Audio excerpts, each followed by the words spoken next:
a little quarrel that they were kind of working through from an incident that happened a couple of months ago. But again, nothing that's going to lead to murder. It is the first homicide for Waukee in decades, but it is not the only one that happened overnight. We have the latest on both homicide investigations around the metro. Good evening. Welcome to Local 5 News. I'm Nikki Davidson. 2 homicides overnight. Right now, police are investigating 2 deaths in the Des Moines area. The first homicide happened around 10:30 last night near the intersection of 13th Street and Jefferson Avenue in Des Moines. Police found the body of a 28-year-old man with a gunshot wound. Just hours later, around 1:30 a.m., a second homicide occurred at the 500 block of Southeast Carefree Lane in Waukee. Police found a man with multiple gunshot wounds. He later died at a local hospital. Police identified the victim as 41-year-old GinoRisolaMurder03. Waukee police issued a warrant for 42-year-old Brendan McGinnis for his connection in the shooting. And around 3:30 today, they arrested him at East Des Moines. Local 5's Jacob Peklo is live at the scene in Waukee with the very latest. Jacob? Nikki, it was quite a joint investigation in Waukee today. It included the local district attorney's office as well as the Des Moines Police Department chipping in all to find Brendan McGinnis. Now at this point, they're still trying to figure out exactly what to do in this kind of circumstances because they hadn't dealt with this in a very long time. In fact, it had been nearly 40 years since the last homicide investigation in Waukee.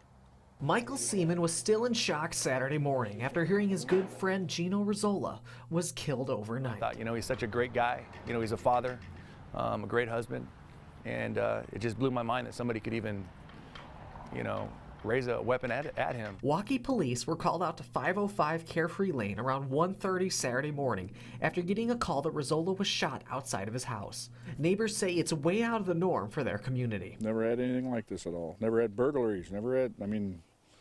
It's been a pretty quiet neighborhood. Risola's wife told police that McGinnis confronted her and her husband in the street right in front of their house. I'd say definitely that she was in jeopardy. The victim and his wife had no idea that the suspect was there at the residence waiting for him to return home. Police went around the neighborhood telling homeowners not to worry, but to be on the lookout for McGinnis. It's just an isolated incident. They must be able to figure out what it was, but